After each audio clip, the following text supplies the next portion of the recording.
ECU? R. Do you bleed purple and gold? Are you ready to hoist the colors? Hoist the colors! It's time for the most in-depth look into the world of ECU athletics. Welcome to Hoist the Colors with your host, Stephen Igo on 94.3 The Game. Watch the show live on Facebook and at 943thegame.com. Here's Stephen Igo. Welcome in. It's Hoist the Colors on a Wednesday, halfway through the work week, making our way towards the weekend. A lot of good sports going on. ECU baseball gets a win last night in Norfolk. I have a lot to say about that game that isn't really that involved with the ECU win, just more so the viewing experience and midweek baseball as a whole. We'll get into that in segment 2. We're going to talk some ECU basketball segment 1. We haven't really discussed yet the transfer portal edition, so we'll get into that here shortly. We're going to talk some NBA, catch up on the NHL playoffs, maybe some NFL draft as well, because tomorrow Bobby Hard will join us for a segment. We'll do our top 10 picks mock draft. And so a lot to get to on the show. We got Philip Pilkington producing, intern Isaiah hanging out, and we got James Giglio back in studio. His Lakers are up 2-0, so you're living life grand right now. And the Jets are about to make a big pick. I know. Super Bowl. Yankees beat the Red Sox. The draft is like it's a rare good sports time for me because the draft is like Super Bowl Sunday for Jets fans. But I don't know. I was gonna say it feels good to be back because I was absent this weekend. I didn't get to go to any baseball games. I feel like I've been, even though it's only been a week, I feel like I've been not tapped in. So I did hear from a source that you got a nice superlative from your WZMB. Oh, I did get a nice superlative. Yes, I'll have to bring it in, the certificate in soon. Maybe next week. Yeah, we'll do that. We'll save the what it says because I think it's pretty hilarious and well done by your classmates at WZMB. And so glad to have you back. We also have the return of Philip Pilkington, who was out in Colorado for, unfortunately, some family news that wasn't so positive, Philip. But welcome back, my friend. Glad to see you. Yeah, it's good to be back. I feel a little out of the loop, kind of like James. It's like, man, missed a weekend and feel a little behind, but trying to get caught up.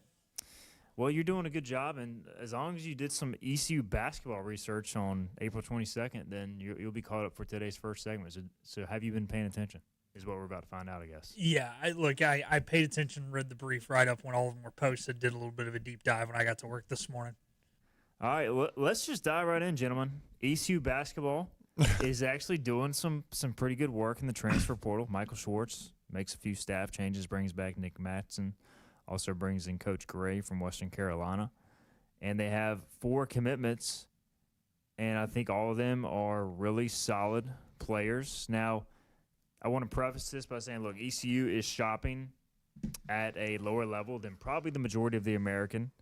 And so, like, with each edition, the realization is you're going to have probably some players who have, I don't want to say, warts or just like, it's hard to go get a multi-dimensional player who's a proven shooter, proven defender, proven ball handler. Like, those guys cost millions of dollars or what ECU's entire budget is. So you have to understand that you are shopping at a bit of a bargain price, but I still think ECU has added some solid players here. And the key is how will it all come together? How will it all mesh? Now, we'll start with each of these 4 players individually and go through what they bring to the table. We'll start with the point guard, Cian Medley from Kent State. Not 100% sure on the pronunciation there, but an experienced guard.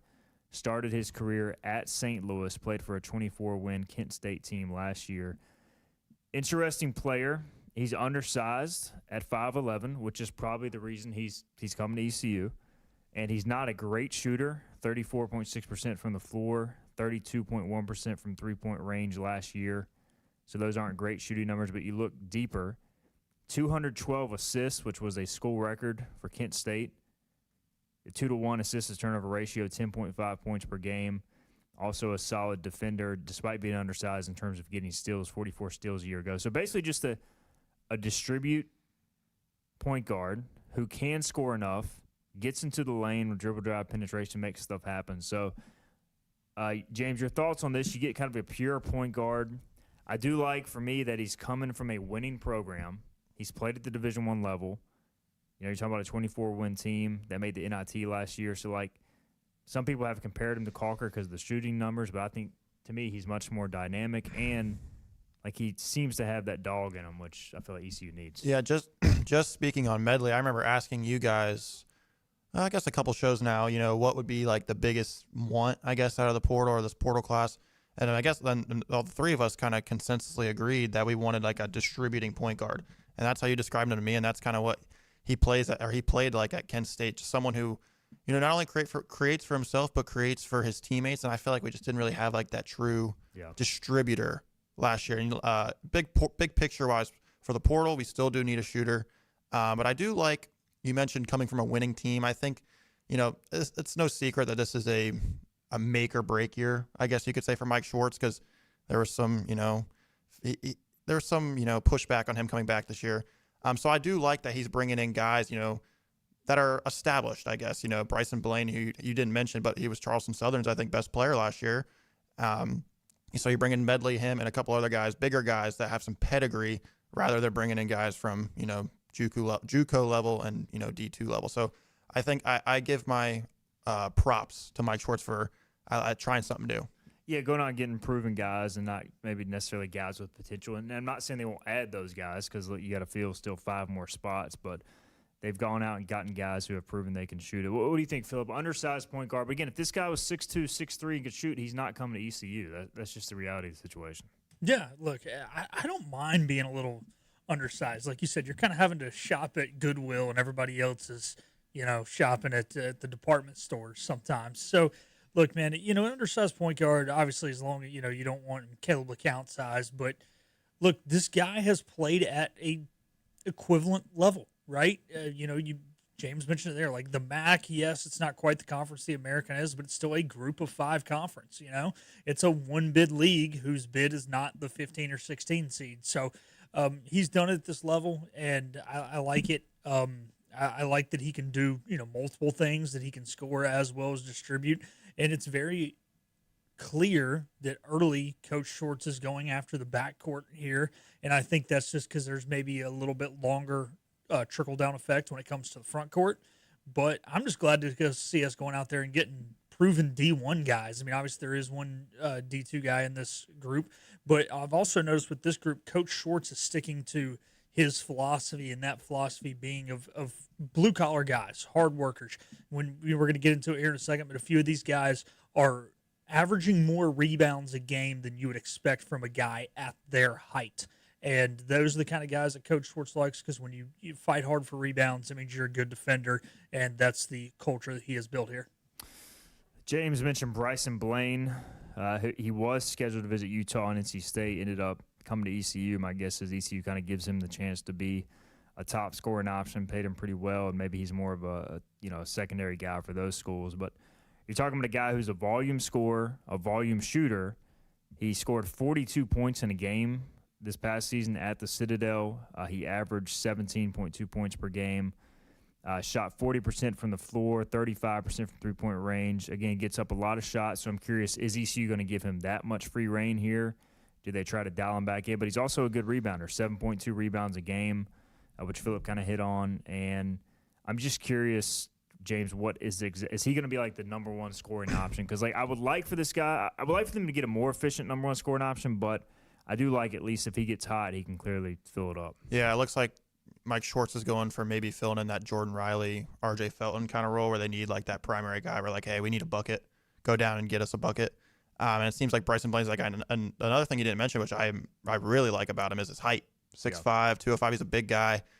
So I think this guy, if he works on the efficiency thing, I think this guy can be Bryson Blaine could be our top option next year scoring wise. And I think he's going to fill in that, Jordan Riley type role.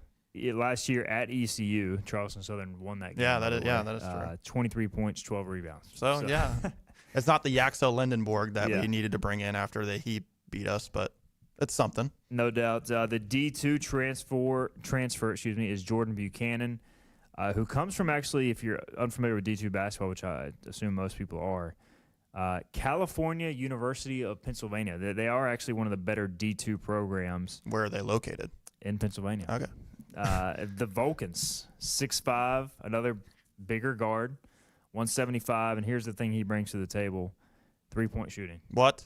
That's right, three-point shooting, 212 three-point attempts last year. He shot 39.2%, averaged 15.3 points per game, 45.2% from the floor. last I checked, they used the same ball and the same 3-point line distance, D2, right? Is that correct? So I assume some of this will translate. Should translate, yeah. I mean, we need someone to fill Dimitri the Gardner. same size. Yeah. I mean, maybe he to me, this is like the Dimitri Gardner thing last year. Like, I think ECU, again, learning from what worked last year, what didn't work, and going out and making that move. Yeah, I mean, you mentioned Dimitri Gardner. Like I said, they needed to bring in someone who can shoot, and that's been really a big issue for ECU in years past. It's not been having someone that can shoot, and the issue with Dimitri Gardner was there was no issue with him. They just brought him in mid-season. So now you're getting this guy for a full season, and if everything checks out, he should have his shooting numbers should translate. So. And I would like, honestly, for them to bring in, like, another guy like this. Like, because Mm-hmm. you're not going to hit on all these players. It's just not going to happen. But to me, you won't, all right, this guy worked at D2 level. Let's maybe try to find another guy who worked at the D2 level in another realm. And I don't know. I just like this approach I'd rather take a guy like this than a freshman or somebody who's completely unproven. Another thing, though, with bringing in this guy, you want to bring in more shooters, is this guy's not going to be on his game every game. Yeah, He's not going to be shooting 40% from three every game.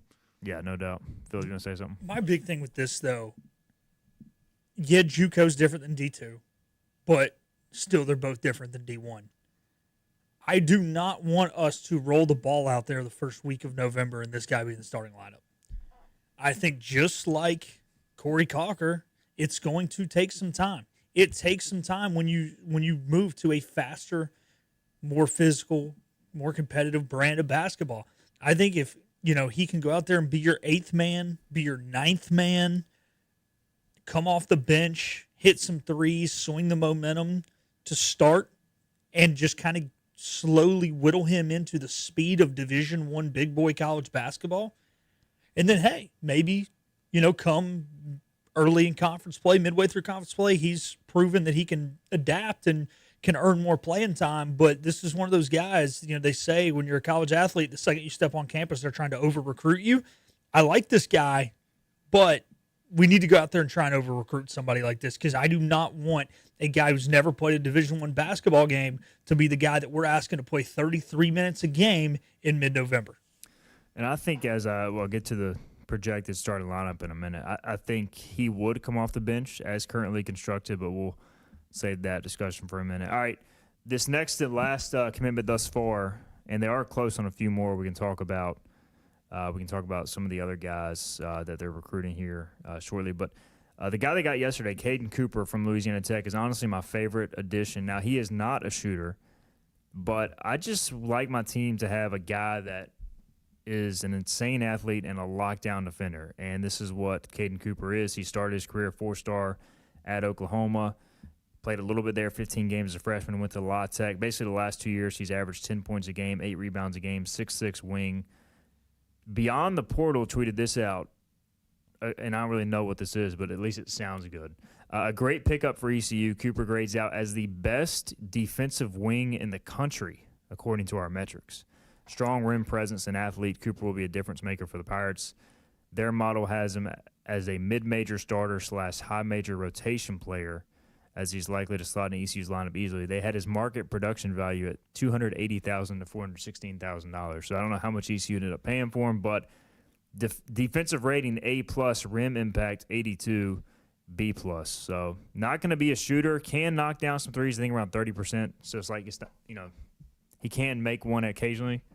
But I just like my teams to have a defense. Yeah, I think, this might be Mike Schwartz's biggest win, recruiting, transfer portal-wise. Obviously, you want the shooting numbers to be a little bit up, but this is definitely the recruit that caught my eye, along with Bryson Blaine. I think these two are going to be key contributors next year.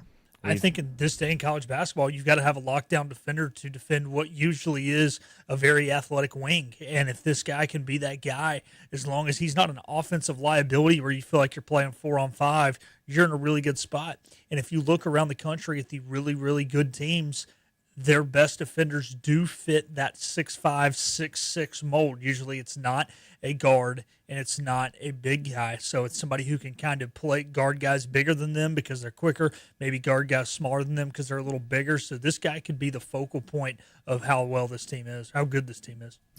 All right, the projected basketball roster as of now, I've got 8 scholarship players, Medley, Blaine, Cooper, Buchanan, the 4 transfers, and then Jay Shane Woodard coming back Dahi Quinn coming back off an ACL or knee injury. Draylon Creasy is the 6'7" incoming freshman wing who was a 4-star recruit. And then Eli DeLaurier, the portal closed last night. He, for my knowledge, is not in it. So that's 8 scholarship players. You can have, I guess you can technically pay for as many as you want now, like up to 15 or 16. But basically most teams will have 13. That gives ECU at least 5 spots to work with. You still got to add some more shooting. You got to add at least a big. They're close on a JUCO big who's like a 6'9", 245-pound guy who would be kind of a banger in the paint, and then probably still need some more size in the front court. But 6'9" just doesn't feel big enough, though. I think, yeah, I just think that from what I've heard, the going rate for like a 6'10" to 7-foot shot blocker is just the money wise, just insanity. Yeah, so you almost have to get somebody to fall through the cracks. Yeah, and DeLaurier maybe can, he's not much of a defensive presence, but at least he's more of a power forward, small forward than power forward center. So, I mean, as you look at the lineup, I would have Medley as a starter, point guard, obviously Blaine probably starting shooting guard, Cooper at the wing, maybe Woodard if he's back to 100%, and then probably a big you got and get. So, not a ton of shooting there. I would imagine you have Buchanan, Creasy off the bench, and you got to go out and add probably at least another 2 shooters, I would think. So, it's better than last year.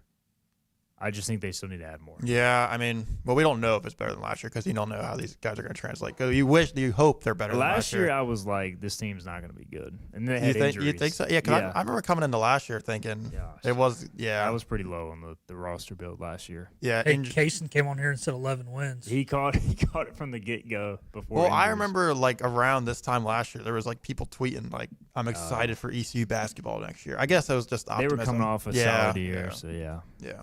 But, like, and you had added more guys who were not proven. Mm-hmm. Yeah, that's the other thing you mentioned.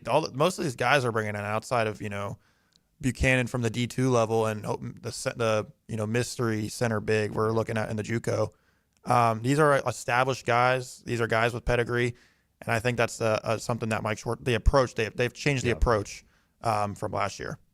No doubt. And I think, we'll get more into the conversation as we get deeper into the offseason, but I think it may be if you just continue to add a few more proven guys, and then maybe you hit on a freshman, or maybe Jay Shane takes a huge step like we expected him to before the injury, and all of a sudden you maybe have a better team than expected. So they're at least giving themselves a chance, and I still want to see a little bit more shooting and obviously post presence as well. I tell you what, let's get a break in. We got a few questions I'll hit on the other side. We'll get some baseball talk in as well. We'll do that when we continue on Hoist the Colors. You know what the problem is with standard belts? Usually you have to choose between too tight or the opposite, too loose. But with Anson Belt and Buckle, you don't have to choose. We got rid of the holes and instead have a track system designed for micro adjustability. That way you can enjoy a perfect fit every time. Anson Belt and Buckle. Find your perfect fit today.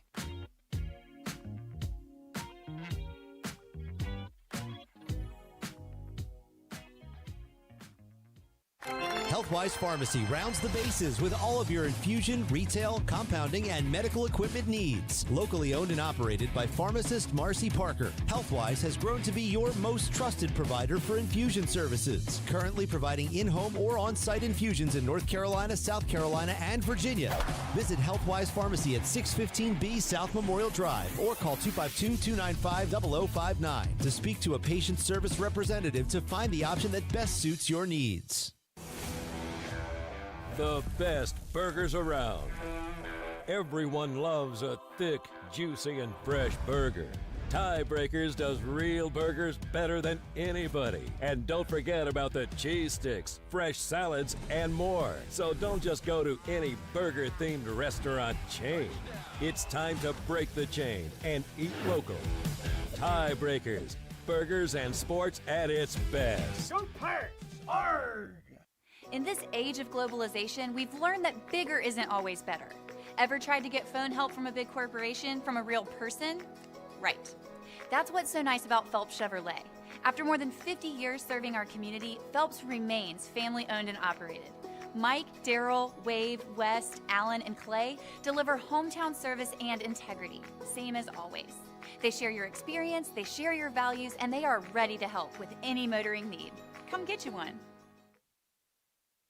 Daughtridge Gas and Oil has been your dependable propane supplier for 95 years. Their trained technicians can service and properly install all your propane and natural gas appliances. Plus, Daughtridge Gas and Oil is your backyard expert with fire pits, grills, smokers, and more, including quality outdoor furniture at their Greenville Patio and Hearth Shop at 1901 Charles Boulevard. Go by and see the knowledgeable staff at Daughtridge Gas and Oil for propane delivery or call 756-1345. You have a choice when you invest in insurance, and when you choose First State Insurance Advisors, you're working with people you can trust. Clark Stallings has deep ties in the community. His team, including Keaton Smith, Regina Asby, Phil Leyva, Max Joyner Jr., Max Joyner III, and Ginger Smith, provides knowledgeable and professional advice. First State Insurance Advisors is an independent insurance agency. They offer all types of personal insurance as well as various types for business. Call or email First State Insurance Advisors today. We want to be your trusted choice agency. Like all pirates, Stephen Igo is loyal and bold. He may also have a touch of scurvy. Back to Hoist the Colors on 94.3 The Game. All right, welcome back in. We learned during the break James Giglio is high on Dahi Quinn.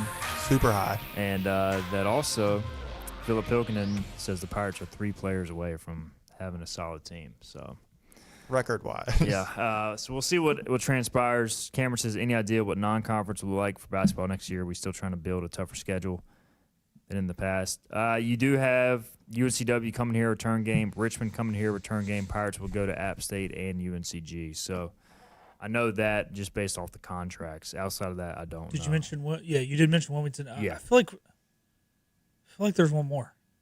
Wilmington, Richmond. At yeah. UNCW, or UNCG. Excuse Okay. me.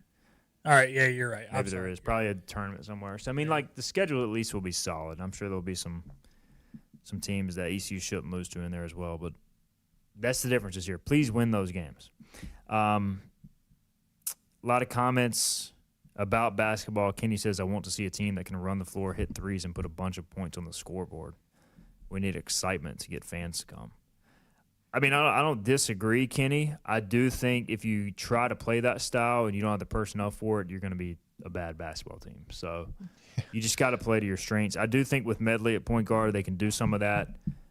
Cooper is going to be a transition scorer as well, and a defender, and Blaine looks like a guy who can fill it up in the half court or transition. So maybe they are going to play more of that style. But we know Schwartz as well has played tempo, slow, and defense in the past. So I still think we need to see how the roster plays out. But I understand the comment. All right, ECU baseball last night defeats Old Dominion. And, I mean, we could get into the specifics of this game, but it's more so about just, ECU gets a win, which is the most important thing. This was an experience if anybody followed this game. That's really the only way I can describe it. I got to follow it on the stat broadcast. I did not follow it on like the Old Dominion TV broadcast. First off, stat broadcast was probably better to watch. They are undergoing construction there, and all the camera angles basically have like nets in front of them. I saw they had some funky low camera angles. Like Davin Whitaker made a ridiculous catch, but you could hardly see it. Because every time they would switch to somebody fielding the ball, there was like a giant net in front of it because all their stuff is messed up. But either way, at least they broadcasted the game.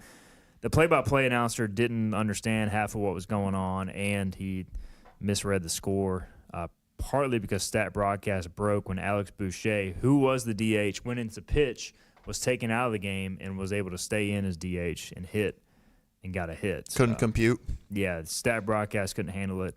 Play-by-play guy couldn't handle it. There were a million pitching changes. This game would have gone well over 4 hours if not for the run rule. ECU pitching through 1, 2, 3, 4, 5, 6, 7, 8, 9 different arms. 1, 2, 3, 4 of those guys didn't get a full inning of work. So it took 9 arms to get through 7 innings. And guess who closed it out? Colby Wallace. And to me, Colby Wallace is not going to get credited with a save, but he should be credited with a save. And he's getting a save in my book. Save the game time? Save the game time.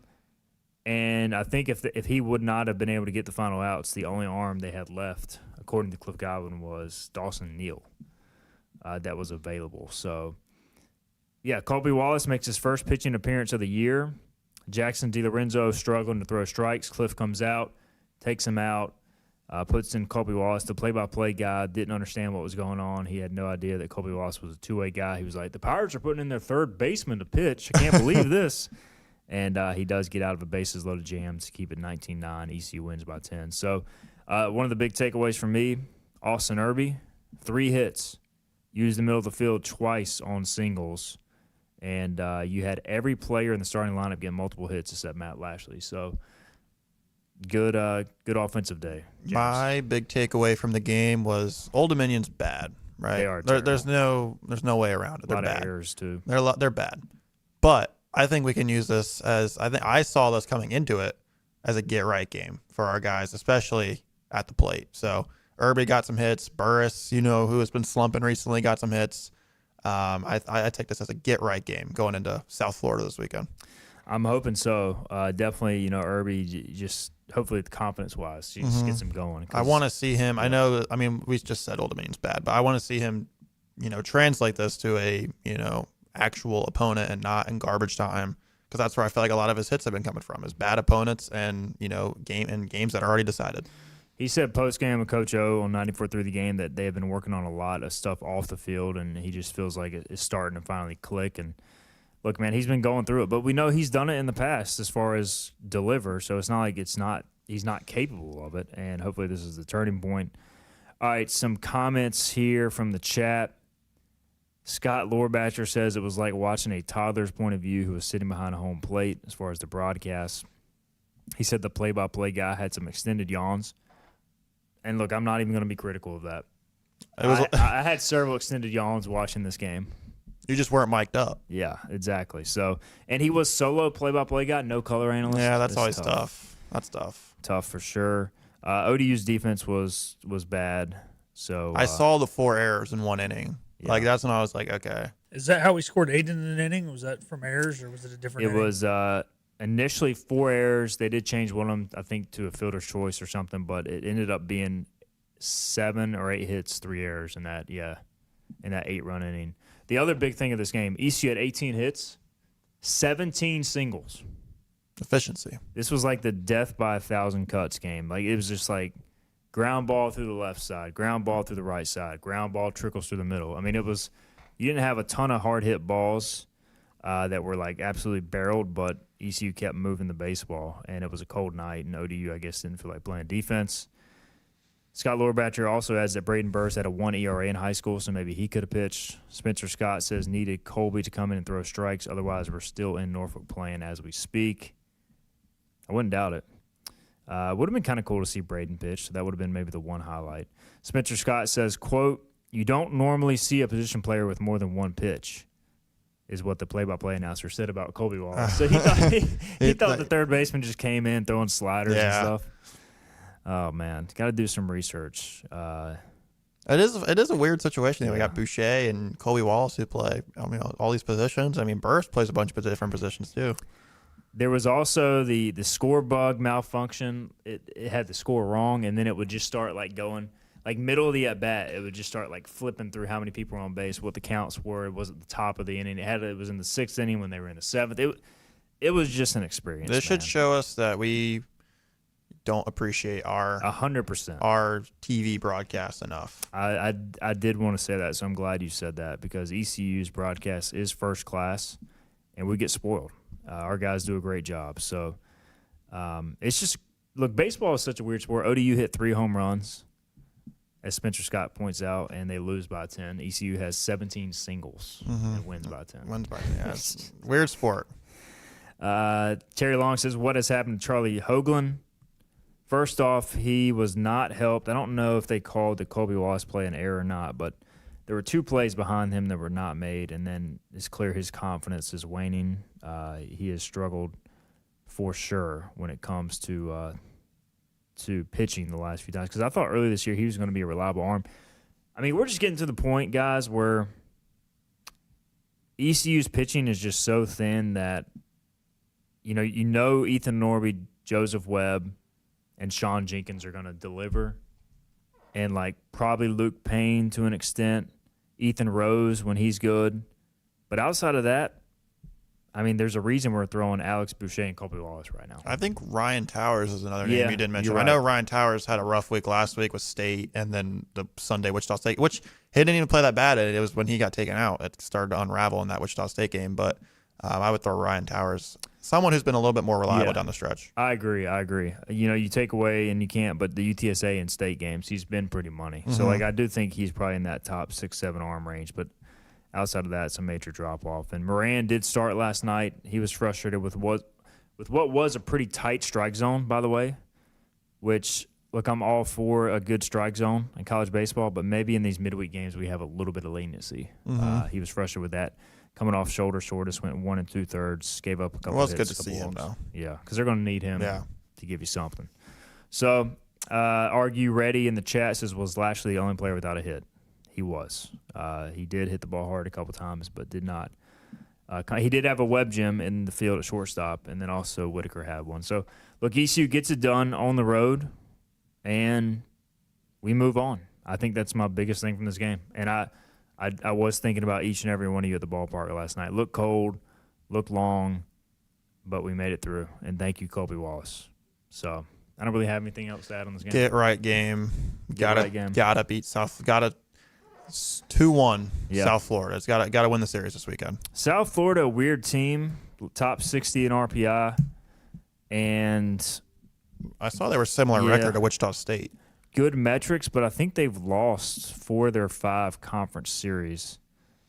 7-8 in league play, 28-12 overall, 8-6 on the road, 20-6 at home. So, but they're a solid team, and they're one that, again, much like Wichita, if ECU plays well, they'll probably win. If they don't play well, they'll lose. And so that sounds simple, but that's just kind of what this conference is right now. Pirates in 3rd place. Going into the weekend, a game out of first behind UTSA and UAB, who are scheduled to play the last week of the season. I have no idea who's going to start Friday. Luke Payne threw last night. So, you want to start Friday, James? Yeah, I can go out there, give him an inning, maybe an inning and a half. Back in my T-ball days. Not my T-ball, my kid pitch days. If you run like full max effort, how many pitches do you think you can give the Pirates? Before getting taken out? Like actually taken out? Yeah. Probably like 10. 10. Yeah. Okay. All right. My problem is I'd probably throw about 10, all of them over the middle, and all of them just get tattooed. Yeah, I would throw 10. I would not throw. Like, I would be. My allocation should be way off. I haven't like done bullpen reps in pretty much my whole life, but I think I give 10 pitches. Close the game. Yeah. Just hope for like a dribbler or pop out in like foul territory. Terry Long says Jackson DiLorenzo should start Friday. That's interesting. Johnny Stat says USF is 0-5 on Fridays in conference play. UAB also got a win last night at number 15 Alabama, jumping up to 34 in the RPI per Spencer Scott. So gross. There you go. Interesting things happening in the world of baseball. Again, we'll preview more USF, ECU this in the coming days. So there's your baseball chat. Again, weird game last night, but we survived. Let's get a break in. We'll come back. We will continue on. We'll get into some pro talk, NFL draft on the way, NHL, NBA playoffs roll on. We'll have more on that after this. This is about you, your family, and the health of all who live in Eastern North Carolina. This is about the transformation of a health system into something more powerful and more human, about creating new ways to treat disease and keep you well. This is about ECU Health, which is to say, it's really all about you. ECU Health. Minds, hearts, purpose. You have a choice when you invest in insurance, and when you choose First State Insurance Advisors, you're working with people you can trust. Clark Stallings has deep ties in the community. His team, including Keaton Smith, Regina Asby, Phil Leyva, Max Joyner Jr., Max Joyner III, and Ginger Smith, provides knowledgeable and professional advice. First State Insurance Advisors is an independent insurance agency. They offer all types of personal insurance as well as various types for business. Call or email First State Insurance Advisors today. We want to be your trusted choice agency. Acre Station Meat Farm, along with Lane Angus Beef, bring you Farm to Fork Beef. Stock your freezers now with affordable beef boxes, just in time for the grilling season. Farm to Fork Beef brings quality local beef to your family. From your traditional butcher shop, Acre Station Meat Farm. Come on down to Acre Station Meat Farm and find out why we're #1 in fresh cuts and friendly service. Acre Station Meat Farm, Highway 32 North, Pinetown. In Eastern North Carolina, people appreciate things that are straightforward, honest, and dependable. For decades, our team has focused on cutting through insurance complexity for the communities we serve. And now, we're bringing that same mindset to our name. We're Flatlands Insurance Group, a simpler name that reflects the same local team, the same values, and the same commitment to the great communities we feel blessed to be a part of. Flatlands Insurance Group, your whole world is covered. At National Finance, we're all about hometown support, just like ECU football. National Finance helps us win on and off the field. They've got your back when you need it most. Fast, easy personal loans for life's big plays. And just like us, they're committed to Eastern North Carolina. National Finance, proud supporters of ECU athletics. Visit nfcmoney.com for loans as fast as today. Make every day electric on the Kawasaki Electro 20 electric balance bike. Maximize the fun with long run times, impressive top speed, and Kawasaki build quality. Easy adjustability and smooth handling make everyday riding more enjoyable. And the standard MTB type tires provide off-pavement capability. The Kawasaki Electro 20 is the electric balance bike that's built to rip. Go to Ron Ayers Motorsports, Memorial Drive north of the airport, Greenville.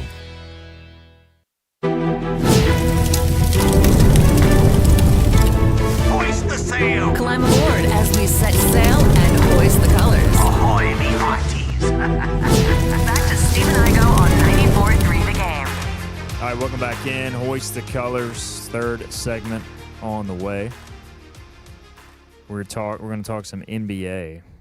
I was checking the box score because the Cardinals are playing the Marlins as we speak. We could have had Burleson versus Norby, but it appears neither one is in the lineup. So both Pirates getting the day off for this early afternoon game in Miami. All right, NBA.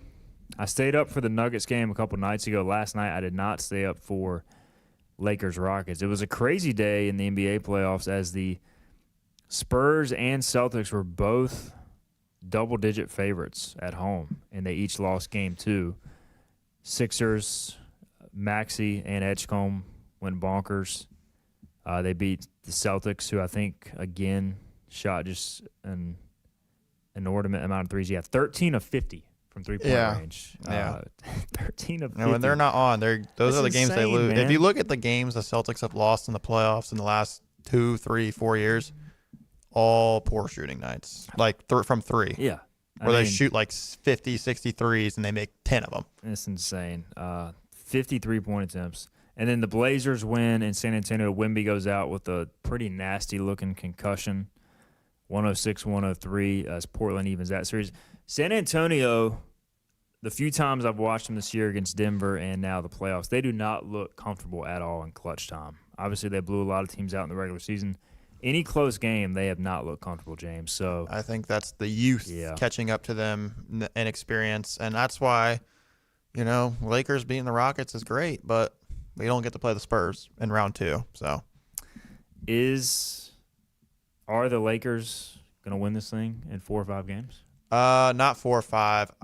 Real talk. I think the Lakers win this in 6. I think maybe we see. I think the Rockets win game 3.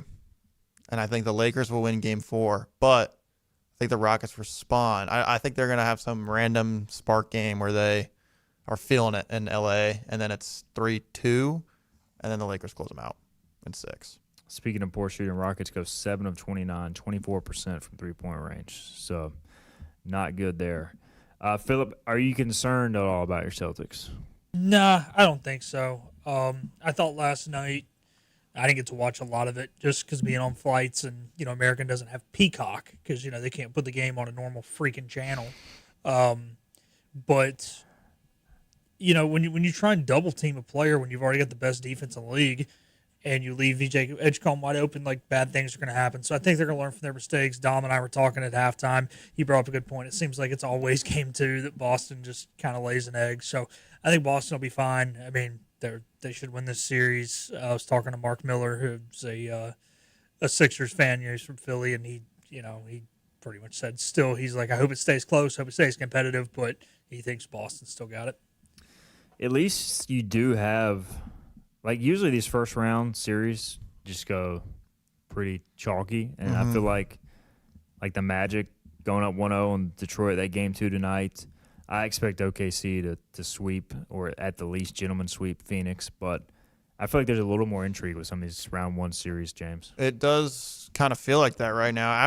After game 1, we weren't saying that. I remember there was crazy. A lot of discourse and a lot of conversation. Oh, we need to shorten the first round to 5 games, and I'm not gonna sit here and say I wasn't one of them. And I've always been a round 1 game 5 game series kind of guy. I just feel like with the Thunder, the series like the Thunder. It's kind of a waste of time. It's just like we don't need to see the Thunder beat the Suns 4 times to establish who's the better team. And I think, I thought in the Trailblazers Spurs series, I was like, I feel like the Spurs are still going to win this series handily, but we don't need to see the Spurs and the Thunder kick these teams' butts 4 times to know who's better. It's not just this year; it's been years past. But I'm a 5 game series guy. But now with the extra intrigue, Hawks series is getting good. Magic stole game 1. Sixers stole a game. Really, outside the Cavs series, I think that's probably been the most boring, right? Even though the Thunder have only played once, Cavs seem like they're going to win that pretty handily. Yeah, I think the biggest reason I want to go to 5 games is going to take 4 to 5 days off of this playoffs that last 2.5 months. Yeah. Yeah.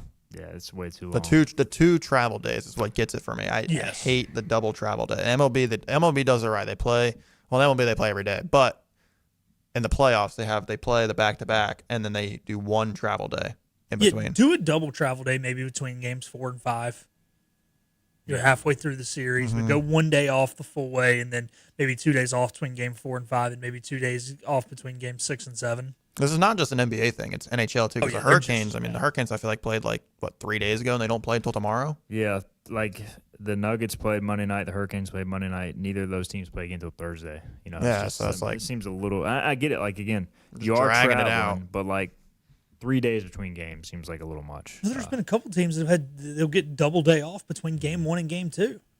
Yep, you're right. So it's kind of a little ridiculous. Tonight you do have Orlando, Detroit, and Phoenix, Oklahoma City on the NBA side. Thursday you'll have Knicks going to the Hawks, Cleveland going to Toronto, Denver going to Minnesota for a 9:30 tip-off. All on Prime, Philip's favorite channel.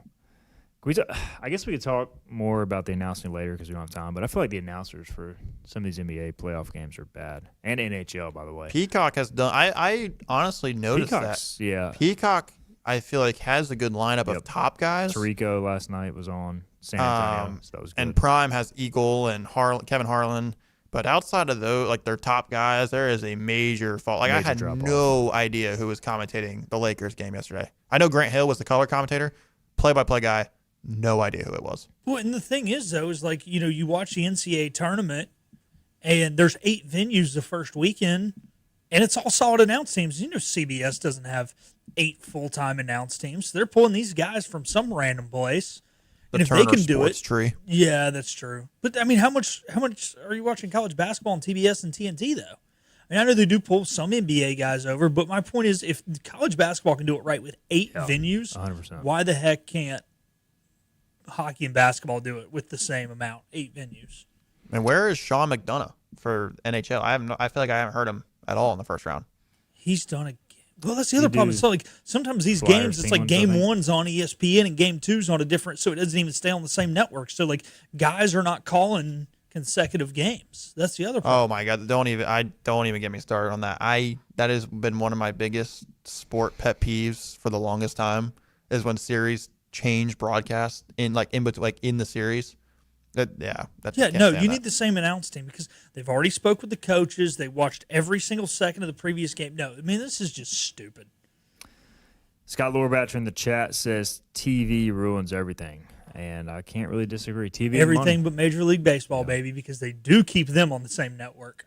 They do. But hey, we had to deal with opening day on Netflix, so there was that too. True. All right, NHL playoff check-in. Last night, the Lightning even the series versus the Canadiens with an overtime victory. That's tied at 1-1. The Bruins get a road dub at Buffalo. Didn't get swept. Hey, man, they're going back to Boston 1-1. And they should have won game 1. They definitely. I'll tell you guys later what was said after game 1. FCC would fine us that was just a meltdown. Just a little bit. You were Bruins lost last night. It was a pretty rough day for you. Celtics, Red Sox. But Bruins came through for you. They did. Hopefully the Sox can at least take one from your Yankees. But they play like they did last night. Get your broom out, James. No. We pitched Luis Gil last night. I thought last night was the game for y'all to win. The Utah Mammoth win 3-2 over the Golden Knights to even that series at 1-1, and the Avalanche win in OT to take a 2-0 series lead over the Kings. Tonight you have Penguins and Flyers. Philadelphia with 2 road wins. They lead the series 2-0 going back home. Minnesota-Dallas tied at 1-1. Should be a fun series. And Ducks-Oilers, Edmonton leads 1-0. And the Canes obviously winning in overtime. Double OT, I should say. Crazy game. Do we think Ottawa at least gets one at home? I think probably so, right? Yeah, knowing the Hurricanes, I've seen the Hurricanes in years past have always done this. They'll go up 2-0, and they'll either lose both on the road or just like lose a stinker. Yeah. And I think they're going to lose game 3. Me, Wags, and Thomas got tickets to game 5, so I sure hope they lose one of the next 2. That's always a weird feeling as a fan, and obviously you're, not a Hurricanes fan per se. You want to see them do well, I think, Philip, but like, if you got tickets to a game 5, do you want them to lose, but do you really want them to lose? I don't know. It's a weird contradiction. I mean, when you're sitting here and you're not watching the game, you're like, yeah, man, I'm excited. I want to go. But then once you actually see the team take the ice or the court or the field, it's like, I mean, no, you don't. Hunter says, I don't like Sean McDonough calling hockey. Every other sport he's good, but hockey is not my cup of tea. He's better than some of these other people. Like he's definitely the top hockey guy right now. Even Bushgrass on the Kane series is rough. Yeah, to me. I disagree. I like Sean McDonough's world class. I'll never forget his voice cracking during the Michigan Michigan block punt. That was an all-time moment. Hey, bring Gary Thorne back to call hockey. That's who we need. Yeah. He's way better at hockey than he is at baseball. He was awful at baseball, but hockey was definitely his sport. All right, let's get a break in. We'll come back. We'll wrap up the show with some NFL draft talk. I really haven't previewed the NFL draft hardly at all on this show, but it is coming up tomorrow night, right? So it kicks into gear. First round, we'll get James's take. It's his Super Bowl. And so we'll see what the Jets do and talk a little bit more storylines after this. Get ready to bring on the savings at Greenville Toyota with major deals on brand new Toyotas like a Camry, $229 a month, or RAV4, $279 a month. Now's your turn to save at Greenville Toyota. In Eastern North Carolina, hard work matters, and it always has. At Flatlands Insurance Group, we've been showing up for our neighbors since 1963, helping families and business owners navigate change, weather tough seasons, and keep moving forward. Decades later, our purpose hasn't changed: to help protect what you've poured your time and energy to, from your home to your health to whatever comes next. Flatlands Insurance Group, your whole world covered. Your confidence makes everything look good.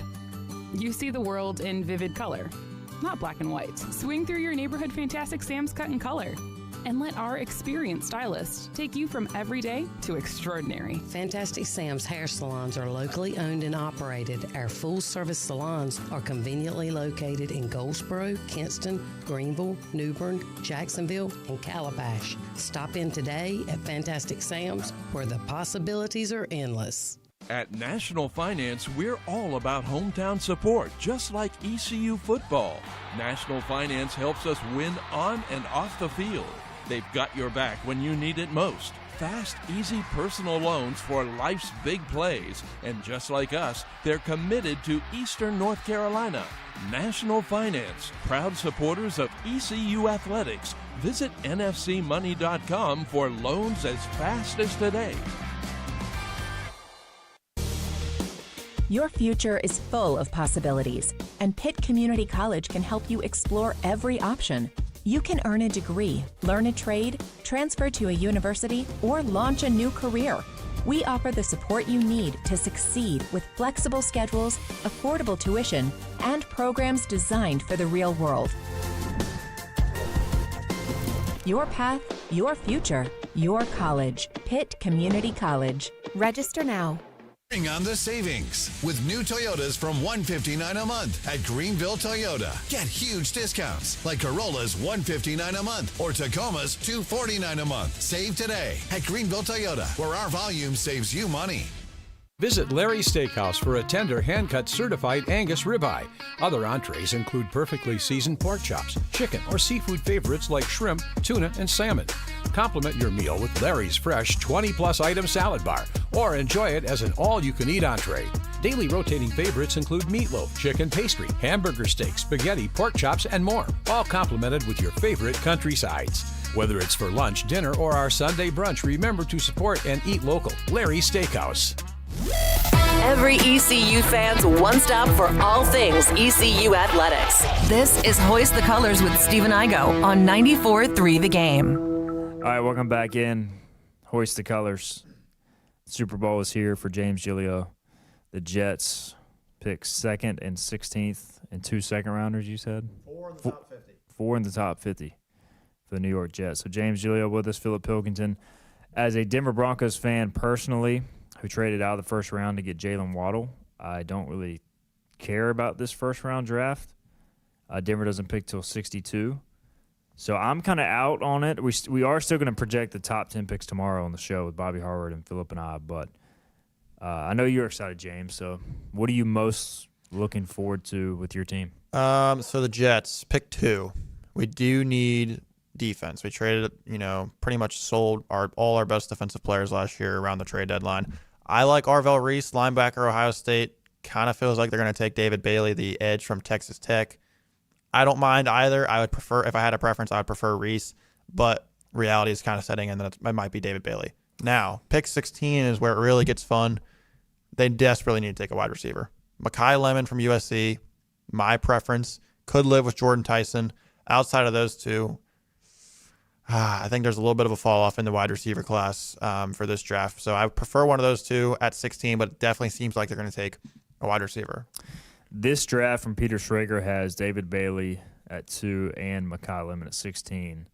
I nailed it. So no way they go Kenyon Sadiq, right? I mean, no. Yeah. They took Taylor last year, right? Yeah, they have their tight end room is whatever. It's like they don't need one first round. Tight end. Offensive line, running back, tight end, they're probably fine on the 3 spots. Now, how I could quickly be in the free agent market for a new team is if the Jets take Ty Simpson at pick 16 or in the second round. If they take Ty Simpson, I'll be rooting for someone else next year. All right, the mock I'm looking at, Philip, has the Panthers trading their 19th pick to the Texans for number 28 and number 69. Nice. How would you feel about that? Nice. Yeah, I mean, I can tell you who they have drafted. If that, yeah, who are they? They have KC Concepcion going, receiver from A&M, former state guy, 28 to the Panthers, slot receiver. Yeah, that would fit well. If they could put Coker as the number 2 now that they re-signed Jalen Coker.